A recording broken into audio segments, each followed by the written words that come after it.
Very good debater. He went on to the University of Alabama where he became a coach there.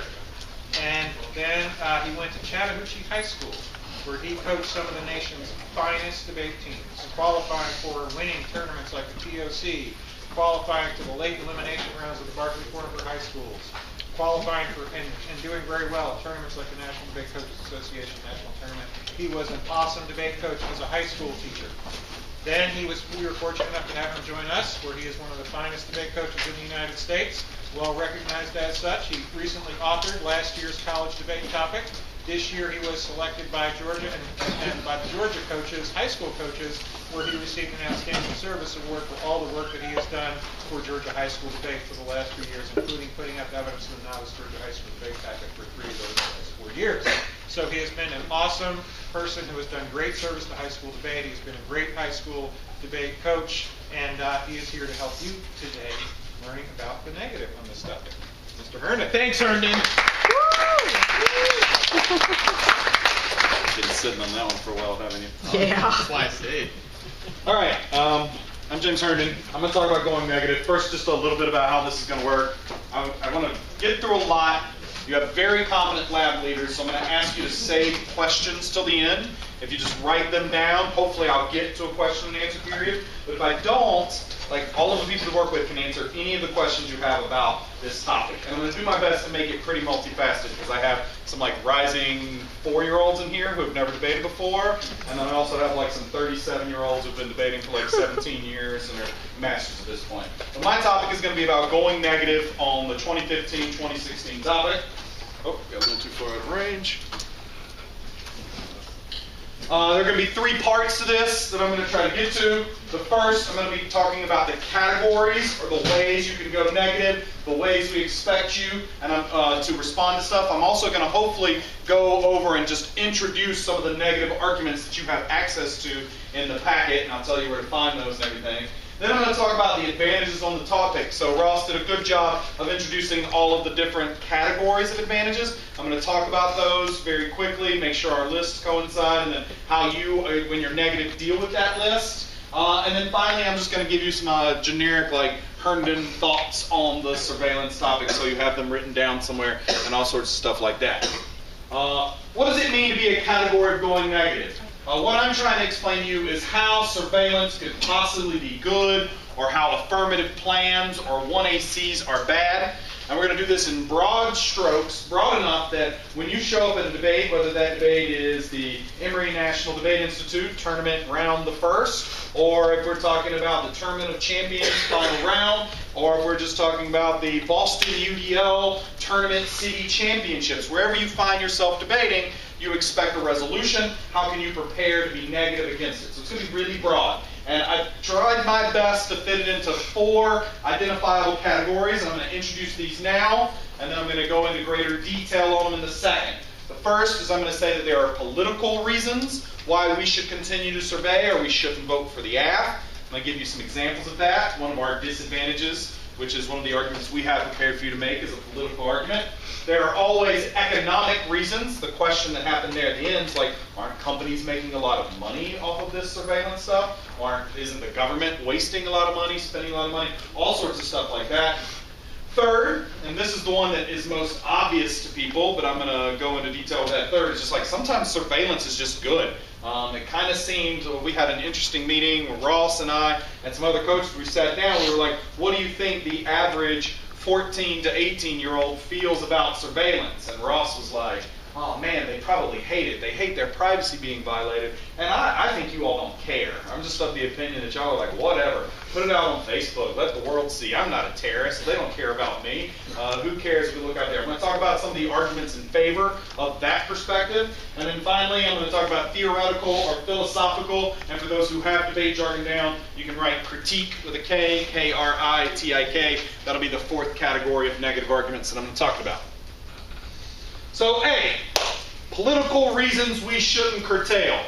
I put this first because, asterisk, the most popular type of negative argument in policy debate is about the politics of making change. The most popular type of negative argument is always talking about the politics of making change.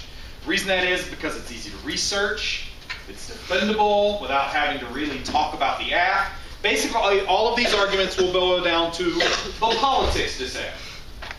The politics dissent. Politics dissent is just an argument. Quick introduction.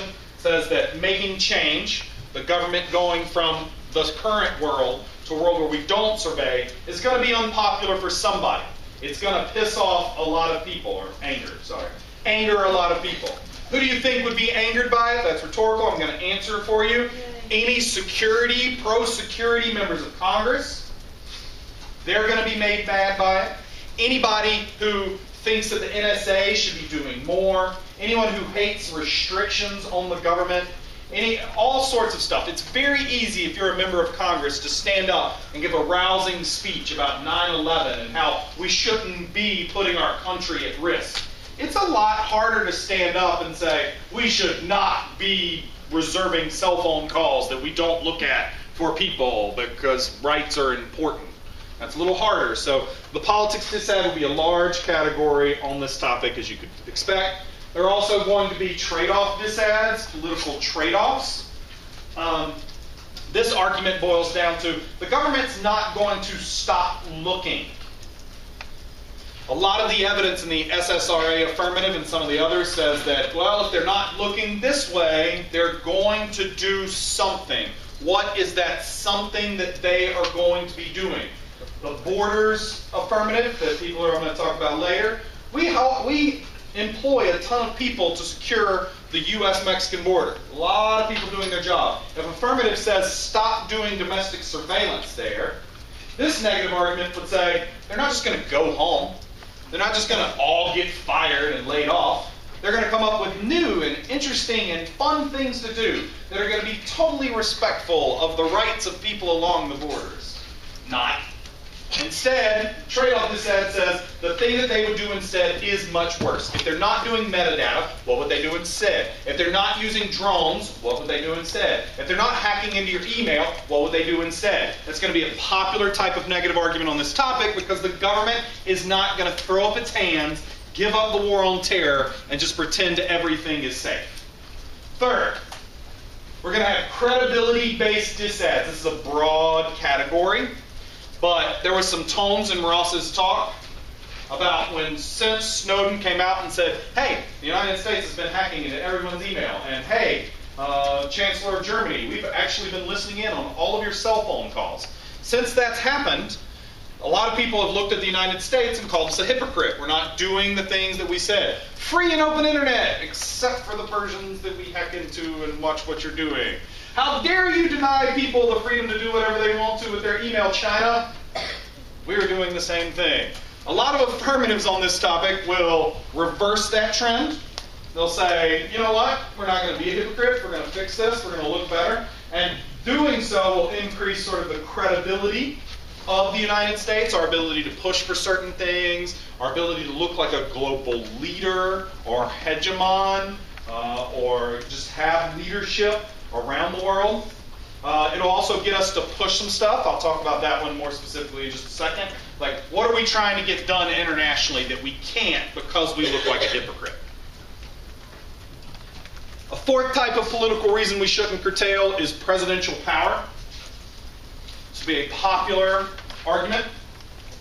Right now, the NSA exists on the executive level. I'm just going to back up just a second. We're going to go to history introduction. There are three branches of the U.S. government. There's the judiciary, which is the courts. They make court rulings and decisions and control all of that. They interpret the laws as they exist. Then there's the legislative, that is Congress. They write laws, they make things up, they pass bills that say what can and can't be done. And then there's the executive, which is the president, and they enforce and enact and do all of the laws that they can. When it comes to security and it comes to fighting wars, in the history of the United States, you can go back and read, the Constitution is pretty clear that ultimately Congress gets to say, yes, no, we are fighting a war, we are not fighting a war, but the president gets to say, this is how we should fight it, this is what we should do, these are the steps we need to take to make sure this world, and the United States in particular, are safe and secure. The affirmative, in most instances, will put a restriction or a curtailment on how the executive branch gets to make decisions about fighting wars. They will say, you know what? We know better than you do. We think you should stop that. The president should be unconstrained is something that is very defendable. And by very defendable, I mean the Bush administration did a great job of producing a lot of arguments in literature in favor of an unconstrained executive. Now, let me talk about what I consider to be our credibility disad. So this is the part that's specific to the ENDI. I'm going to introduce it very quickly. We're also talking about how the internet should be open and totally free, and people don't really know what that is. The United States pushes for what they call a multi-stakeholder approach to the internet. Multi meaning? More than one. More than one or many. And stakeholder means people who have a stake in the internet.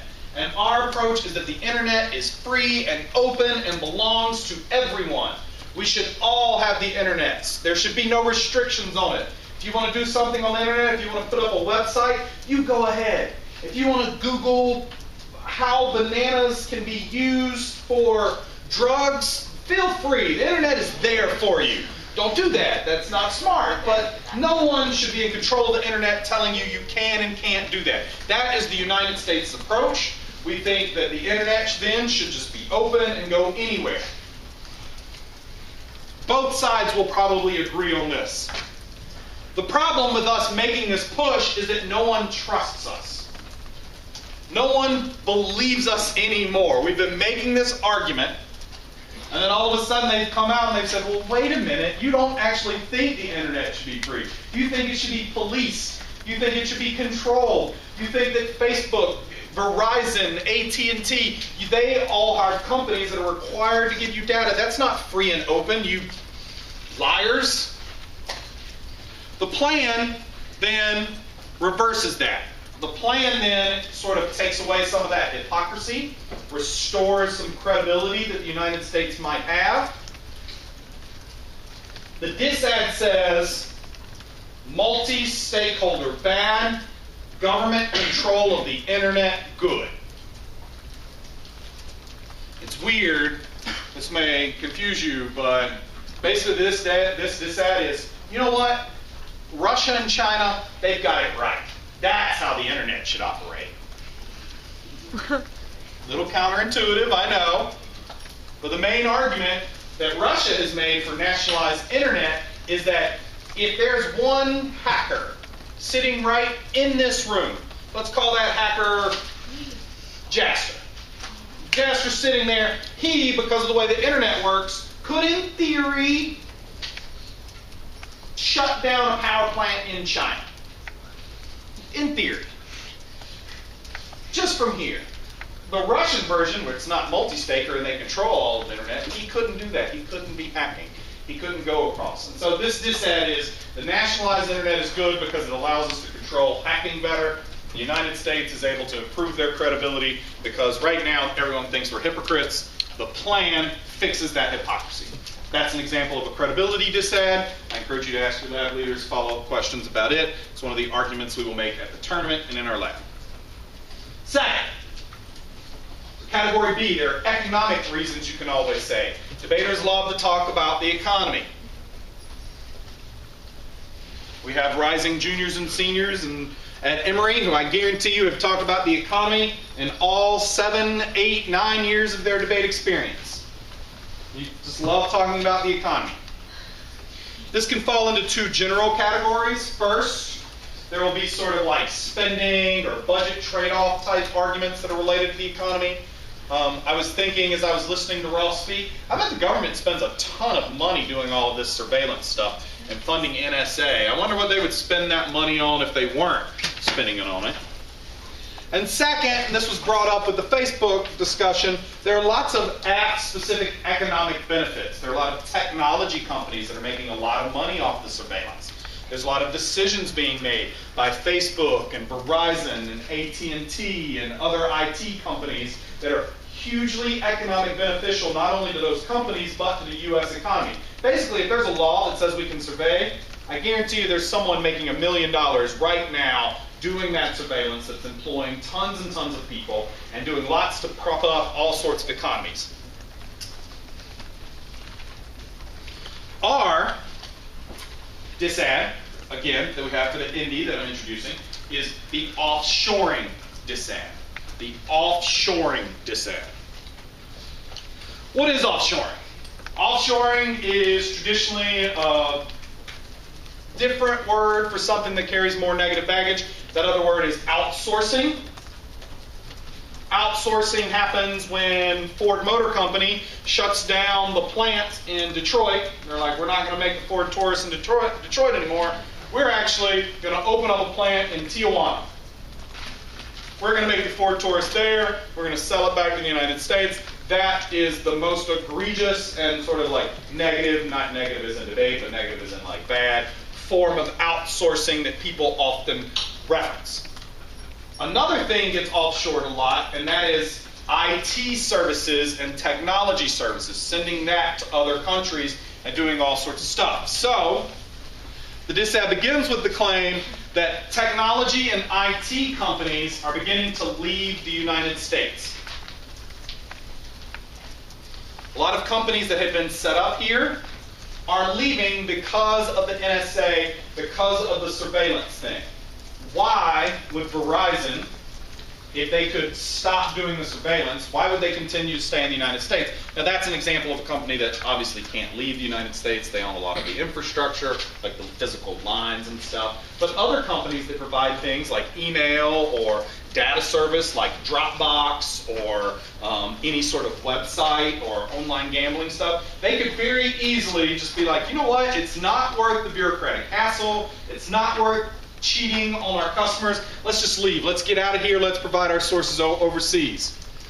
Additionally, a lot of foreign companies are getting into the IT industry. They're beginning to make decisions, economic decisions, to take advantage of this. The two most popular are Brazil. Just passed a law, a federal law in Brazil that says that all data, Facebook, etc., about Brazilians must be stored in Brazil. Just passed a law. They're like, if you want to use Facebook, if you want to provide a service to Brazilian people, you have to set up data centers in Brazil because we don't want the data on our citizens being kept and stored by the United States in the United States.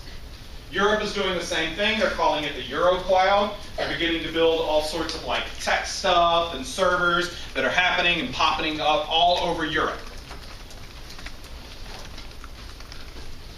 The disad then makes the claim that the reason people are making that decision is surveillance. The app stops that surveillance, so a lot of companies will stop making that very expensive decision. Brazil will be like, okay, never mind, if it's not going to be surveyed, you can do that. Europe will say, okay, you're right, that was our major concern, never mind, we don't need to do outsourcing, we don't need to do offshoring, we don't need to develop our own tech companies, and then, whoop, there it is. Then the claim is that offshoring is good for the U.S. and the world economy. This argument is specific to IT and technology companies. If you open up the offshoring disad that's on the wiki at the end, there's this study that goes into all of the reasons why it's really good that technology is multinational. Like, it develops jobs across places. It increases the technology that's available all over the world. It draws things where it's less dollar dependent and more economically viable. That the better Brazil's technology is, the better their economy will be and the better the world economy will be. And it doesn't really hurt the U.S. economy if your email server is located in Europe. In fact, it has no impact on your service whatsoever where that server is located, but it could have huge economic benefits. I don't really have time to go into details of those, but being good at this disad means being able to explain why that claim is true. Why it's good that our IT companies are many national nation. They're of many nations. Third type of disad. Third type of argument, you could always just say surveillance is good. Defend the government. Defend what they are doing. These categories include that what we are looking for, we just need to know. The good old government's doing a good job. There's a reason they're looking at metadata. They're not silly. When I say defenders of the government, obviously these people exist. There are plenty of blogs. The Cato Institute is not one of them. Heritage Foundation is a group of very conservative defenders of the government that just say surveillance is good. The government should be looking into our stuff. They're not just doing it willy-nilly. They have strong justifications for surveillance. And whatever version the app takes, whatever they stop looking for, your natural response should be, hey, the government needs to look for that stuff. Just get over your privacy concerns and let them look, because it's really important. Our version of this is the terrorism disadvantage. This will be the most common argument on this topic. Surveillance is done for one reason and one reason only: to prevent terrorist plots. 9/11 scared us. It, quote unquote, fundamentally changed America. Prior to 9/11, we were all safe. Conflicts and wars, they happened overseas. Now they're happening here. That's why they're looking. By the way, terrorism, particularly domestic terrorism, is not just about Al-Qaeda and ISIS. It's also about domestic right-wing groups. It's about domestic religious groups. It's about groups here in the United States that are trying to do harm to the U.S. All sorts of groups are being looked at and monitored and sought after. The link argument will be the following justifications. These are broad. Oops, sorry, that's kind of small. But the first justification is the one that you obviously think about, which is we do surveillance to get intelligence on ongoing plots.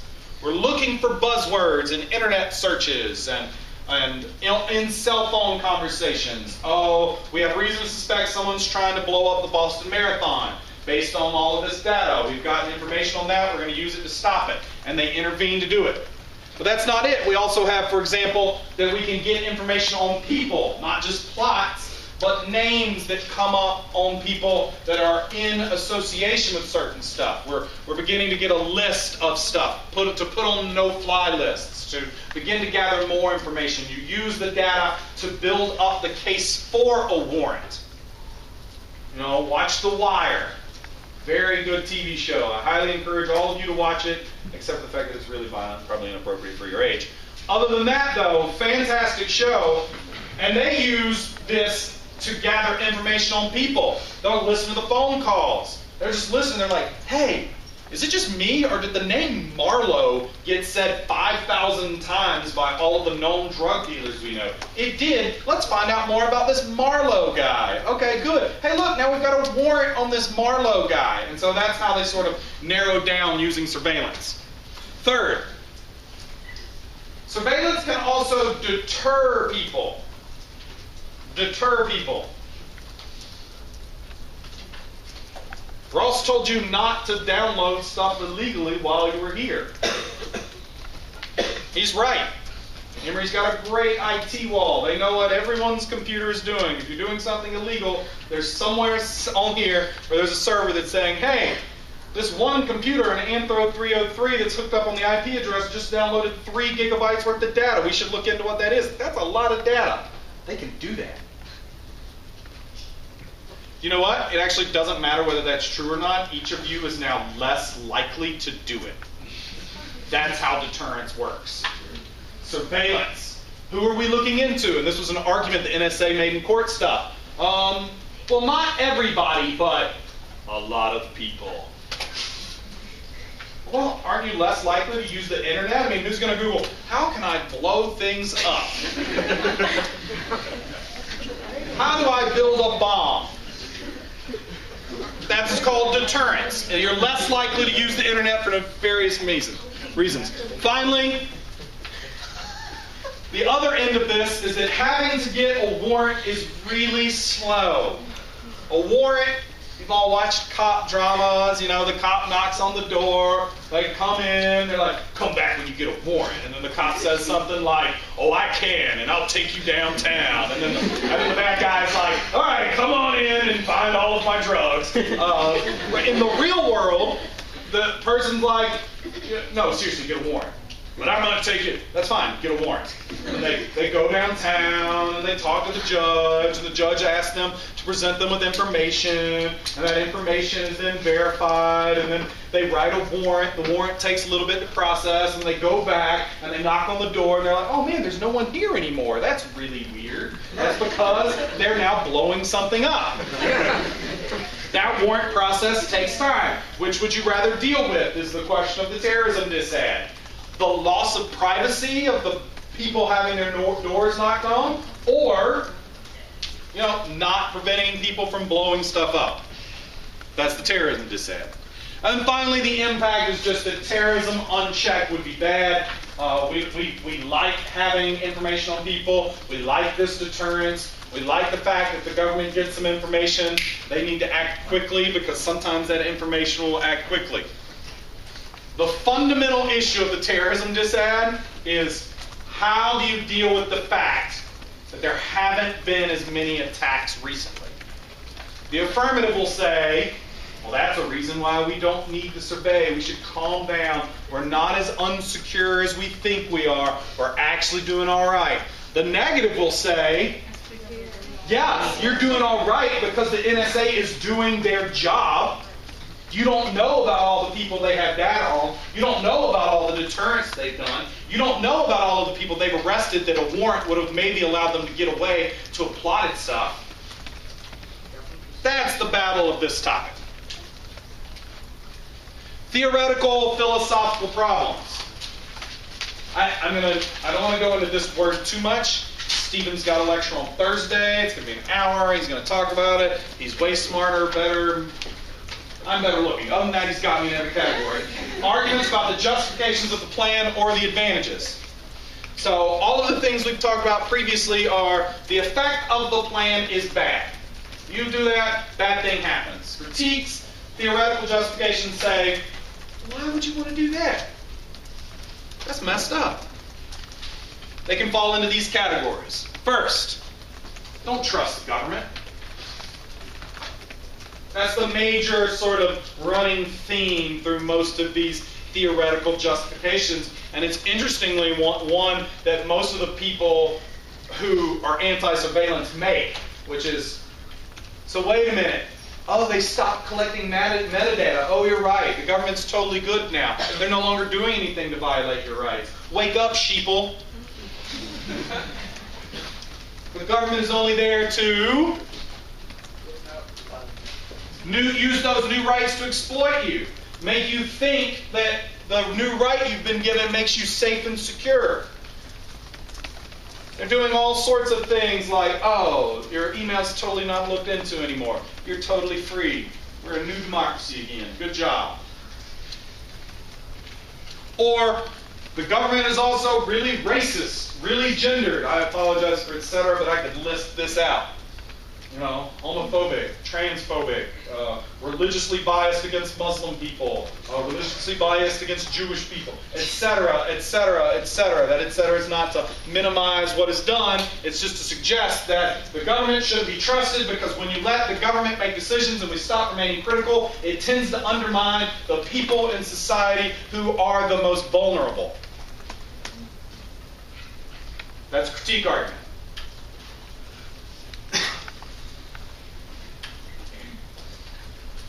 A second, it kind of falls under B, but I wanted to write it up here. It's a popular phrase. If the affirmative says we should do this because it's a right, begs the question, rights for who? Who gets the rights to not be surveyed? If you require a warrant in order to do surveillance, that's just going to help out a bunch of non-Muslim people. Because how hard would it be to convince some judge in South Georgia that the one Muslim guy in town is a terrorist? Oh, his name's Ahmed. Yeah, absolutely. Go in his house.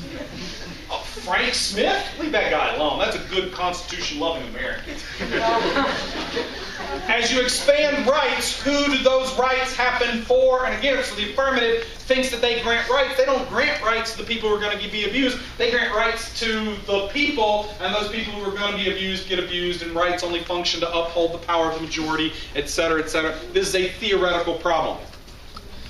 Third, Huge category, but security-based decision-making is bad.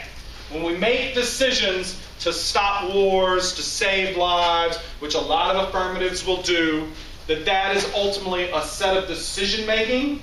It's like, man, you telling me that we need to stop surveillance because it's going to prevent a war with Russia is the exact same logic that lets the military show up in front of Congress and say, hey, we would like $4 trillion for a new set of F-18 fighter pilots. Like, well, that sounds good. I recently heard that a war with Russia could happen at any time. That we should not make decisions based on security-based logic. We should make decisions based on very close, understandable things. This is popular, and I think you can see why, because most debates tend to exaggerate. You're like, oh, wars, everyone's going to die. Theoretical justification, quit being obsessed with war, and the fact that everyone's going to die, and making stuff up. Please stop. That's the argument. And then finally, capitalism. Usually an argument. Throughout all of this, we can't help but notice that a reason a bunch of these decisions are made is because of there are economic interests of large companies at stake on who controls the internet. When the United States says, let's have a multi-stakeholder version of the internet, it is not surprising that we control, as American companies, every major internet service provider in the world. So if it says free and open, that means Facebook and Yahoo and AOL. People still use AOL? Don't do that. Some people still pay for their AOL service. It's silly. Neoliberal is a way of just saying greed-based decisions. It's a modification of capitalist. So when people are like, well, you're right, we're not talking about capitalism being bad, because capitalism is ultimately just the exchange of a good for a service, but we're talking about neoliberalism, which is greed-based decision-making, or neoliberal set of societies. These will be popular. I encourage you to pay lots of attention to Stephen's lecture and lots of stuff, because the more you can talk about the theoretical justifications being bad, the less likely you are to be cut off guard. We have a borders critique I want to introduce very quickly, and this sentence is one that I think summarizes everything about that argument. The act is necessarily about domestic surveillance. It is in the resolution. The act must curtail domestic surveillance. That means rights for U.S. citizens domestically here in the United States. So if you are a German citizen, the act says, don't care. If you live in Israel, the act says, don't care. Only U.S. citizens get the right. This argument is a version of the rights for who argument. When it says, why are we focused on giving rights for U.S. citizens, shouldn't we be focusing on rights for all? Because ultimately, when we protect Americans, it's protecting Americans at the expense of others. Well, we have freedoms. Well, why do we have freedoms? Well, it's those dirty others that don't have our freedoms. We can survey and look into them. I don't like the way I wrote that sentence. When you draw a line, when you say, I'm protecting these people, it's very easy to expand and change. Something could change about Mona that I no longer protect. She leaves my little group. She does something to violate it. I push her out. She can be denied those rights. If my list of people who gets the rights is everyone, can I push people in and out? It's like mathematically impossible. If the set is everything that exists, you can't put things in and out of the set. If the set is all people whose names begin with the letter N, I can make modifications to that. We can add letters. We can take it away. And so when we talk about rights, when we talk about stuff, we should not have rights defined as for particular groups or against others. And then this argument concludes with just basically what I've said, the opposite. Understanding of rights should be universal. It should be, I didn't type this word out, I should have, cosmopolitan, like the drink in the magazine, C-O-S-M-O, cosmopolitan, P-O-L-I-T-A-N, cosmopolitan, it means of the cosmos, for everyone. It's a popular argument in this set of literature that just because the resolution says domestic, there's going to be some discussion of cosmopolitanism. So that's your example of your theoretical or critique argument that you have access to at the ENDI. But again, all of these, and I'm moving on to my second section, just sort of like as a footnote to this, I've introduced 3 examples that you have access to, but they're really just negative categories that you should use to be creative, you should use to think about the arguments you want to make on the topic, and the way you want to answer stuff. Section 2, dealing with advantages. So in addition to making your own negative arguments, which we've talked about, like these are disads, these are critiques, those jargon we use in debate, but in addition to saying plan bad, you also need to answer advantages. And these are the categories. Ross kind of did this, so I'm gonna click through this kind of quickly. There's the U.S. international credibility type advantages that apps are going to make. There's going to be the rights / democracy / tyranny, like the government's mistreating me, we're not free and open, surveillance is bad, it undermines U.S. model of government. There'll be those types of advantage. There'll be a lot of advantages that are people, whether it's a specific racial group or a set of immigrants, for example, along the border, or people in the war on drugs, etc. Or Muslim Americans. They're being mistreated by the status quo, and so it's an advantage to just stop mistreating those people. They're going to be popular because it's very hard when you're negative to be like, no, we should continue being racist towards people. And so affirmatives will naturally flow to that. I would. I love writing around apps on the affirmative, being able to say, like, hey, quit being a racist. It's like, it's tough to go negative. And then finally, just sort of like surveillance fails or backfires is going to be a very popular set of app advantages because not everyone agrees that what we want to accomplish with surveillance works. In fact, a lot of people say it backfires. That, hey, let's look for terrorists and let's survey everyone is what makes people anti-government. Or we get bad intelligence. We're looking too much with our metadata. We shouldn't do that. That's overwhelming us. We should look at like individual people. That process of narrowing down, really, really good. Those are the categories. There's more, but I want to talk about the options for answering. Oh, you'll see that. That was awesome. For answering advantages. First, jargon, but write it down, particularly people who are new to debate, impact defense. Impact defense. The impact is the big boom. Defense is a sports phrase, but it's also a military phrase. It's like plain defense. Impact defense. The 2 things you need to do for all of those is be prepared to minimize the things on that list. They say rights. Who cares about rights? They say we mistreat people. No, we don't. Not that bad. And then the second thing is you need to be prepared to compare. If you want to talk about terrorism being bad, being good at debate, preparing to be negative means thinking about the ways that terrorism is worse than tyranny. Terrorism is worse than democracy good. Terrorism is more important than, that's the act of comparing. Second, counterplans. Again, this slideshow was made for Wednesday. We had to change some things up, so I didn't get a chance to introduce counterplans. But a lot of times, instead of just letting the affirmative just answer and be like, oh, not that bad, you can do something else to solve meaning overcome or erase that issue, those advantages. So if the affirmative, for example, claims to solve global democracy, we just stop looking at people's data, we'll have global democracy. I can come up with probably 50 to 100 things that would be better for global democracy, 100 strong. 20 things that would be better for global democracy than the affirmative. The negative has access to those.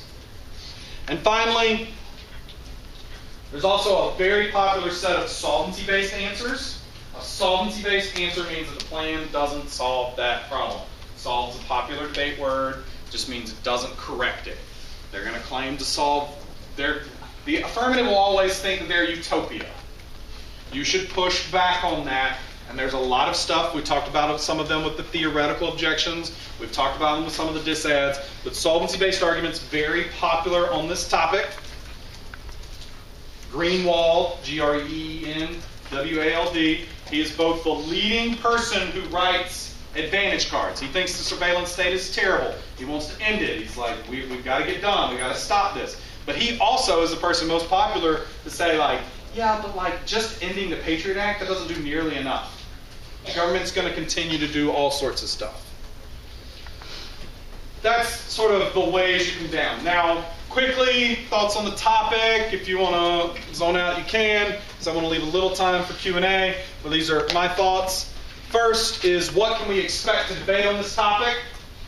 First, the topic is supposed to be about wiretapping the NSA and secrecy. That's what the paper was written about. That's what high school coaches did when you voted for the resolution and people read domestic surveillance. They were like, oh, but that's not all the topic's going to be about, because the phrase domestic surveillance does not just mean NSA and wiretapping. It can mean a lot of other stuff. For example, and this is just a limited, immigration, borders. We do domestic surveillance of the U.S.-Mexican border, naval ports where immigrants come in, U.S.-Canadian border, etc. Those are forms of surveillance. A topical affirmative could stand up and say, like, hey, stop policing that border.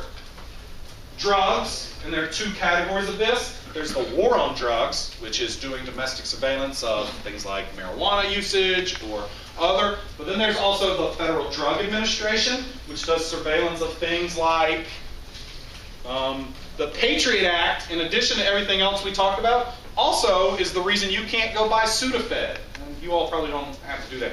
Whenever you are like, I can't breathe, and I'm all stuffed up with my allergies, Mom or Dad might give you something that has pseudoephedrine in it, which makes your allergies better. If you go to a pharmacy to buy it now, you can't just buy it. You have to sign for it, give your name, your driver's license. That was part of the Patriot Act as well. Why? Makes meth. You use it to make meth. Thanks, Heisenberg. And so that is being surveyed by the government. A third example is we do weather. NASA does domestic surveillance of U.S. topography and like what weather is happening. They look at it. I can't come up with a reason why that would be bad, but it is domestic surveillance. And then finally, we do crime and policing.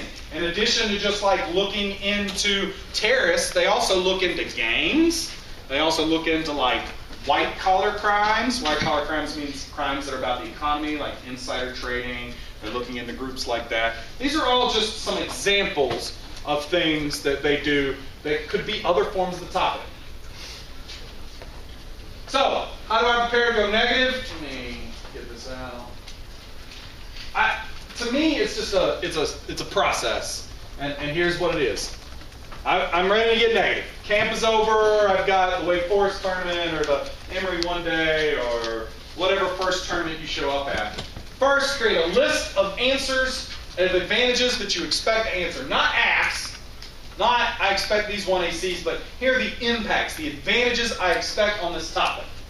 Second, and write answers. Second, what is your negative position? Find something you want to own, that you want to make your own. Is it the terrorism disad?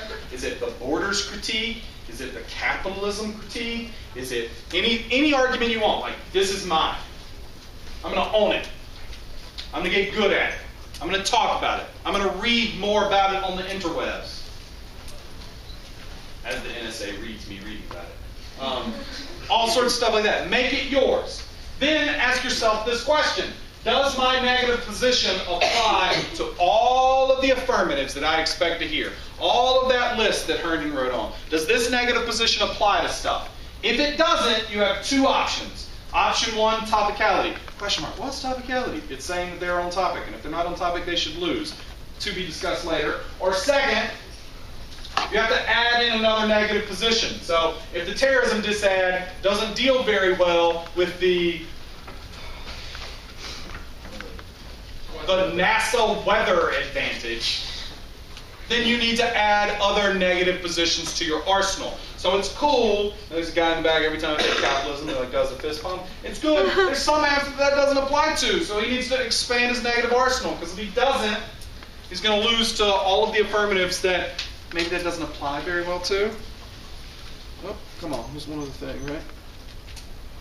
Whatever, right? Oh, yeah, and then just make sure your approach is well-rounded. Make sure that you understand critiques, that you can talk about the terrorism dissent. Debate works the best when you are prepared to say a bunch of stuff, because that's just learning about a bunch of stuff. My C thought is that your judging pool probably wants to vote aft, particularly the older they are.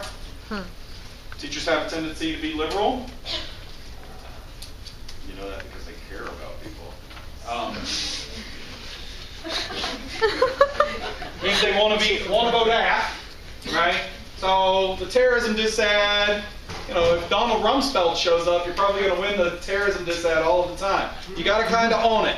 I wanted to say that I think most of us are like, privacy, who cares? I think anyone younger than the age of like 24 is like, whatevs. I'll put on Facebook that I'm at the beach and what I had for dinner last night, and I Instagrammed my outfit, and I put the last 5 books that I've been reading on Goodreads, and I totally Snapchatted the last 50 things that I did. You all don't care. If I say that to my dad, is like, all of the time I'll be like, why did you all put you were at the beach? Someone could have robbed your house. He's just so afraid that I'm going to put like, love in Destin, Florida with the fam, and then the robbers are just like, Herndon's have left, let's go. I just think that there's an age gap that you all need to appreciate, that being concerned about privacy is very important. It's an age group that, the question I've said is like, I don't care about my privacy, I'm not a terrorist. It's not a thing that people who were raised in the 60s and 70s totally agree with. They're like, privacy, important, rights, huge. And so that's just a little gap you should be aware of, I think. Okay, questions. I asked a few. Hopefully you wrote them down so that if you've got something you don't want to ask, you can ask your lab leader. Yes, sir, with the half raise. You. Yeah. Okay, doesn't the security critique link to the negative as well? Because like, reforms for increased... A, don't care. B, depends on what else you say. That's my honest answer. He just asked, okay, it's like, if you're saying don't focus on war, but then you also read a dissent, it's like, F causes war, isn't that like bad? It's like, well, yeah, but you're negative. Your job is F bad. Not me good. Not me good. F bad. Is that very clear? Got that? If someone's like, oh, I'm negative, you did something bad, I'm like, this debate ain't about me. Yeah. So why wouldn't surveillance cause a lack of offshoring? Why would surveillance cause a lack of offshoring? Because the reason IT companies are making a decision to go be in France, to be in Brazil, to be at a Eurocloud is because, and they have stated this, and we have evidence to support it, I'm afraid that my data, if it's stored in the US, is totally vulnerable. NSA is going to look into it. They're losing clients because of it, so they're moving offshore. The affirmative is like, NSA is no longer doing that. Companies are like, okay, never mind, we'll stay here. Staying here, bad for the economy. That's it. It's just making a decision. Currently, decision made to avoid surveillance. You stop the surveillance. Yes, sir. So, what you're saying that if they go offshore, it's good for us. It's good for us and the world. And surveillance makes that happen, right? Surveillance makes them stay here. But it's good for them to leave, but surveillance makes them stay. I didn't even hear you. Right. So you're trying to say that making them leave is good, but surveillance makes them stay here. Yeah, okay, so I am officially Zuckerberg for the purpose of this thought experiment. I own Facebook. I'm making decisions. Yes, later. My numbers are dropping, and the number one cited reason is people are like, I don't want to put my data on Facebook. You all give it to the government, all sorts of internets. Zuckerberg then, I'm like, you know what? What else? I'm tired of this. Let's go to Mexico. Down? Yeah, let's go to Mexico. Pick up all my servers, all my data, all my company. I'm no longer American. I'm in Mexico. Why am I in Mexico? So that I don't have to lose customers because of these surveillance fears. So I don't have to turn stuff into the NSA because I'm totally not down with those privacy violations. Facebook in Mexico, great for Mexico and the global economy. That's the argument. Well, it's bad for the American economy. No, it's also good for the American economy. That's a more complicated thing. I'd be happy to explain it to you later. But it's just the more the Mexican economy is strong, the more goods they can buy from the U.S., the more they can have good jobs, the more better jobs they have, the more jobs we do. Trade good. Whoa, not done. No. 11:30 is a suggestion. It's an invitation for you to appreciate. Anything else? Ask your lab leaders questions. Thank you all for being a good audience. Be in lab at 1.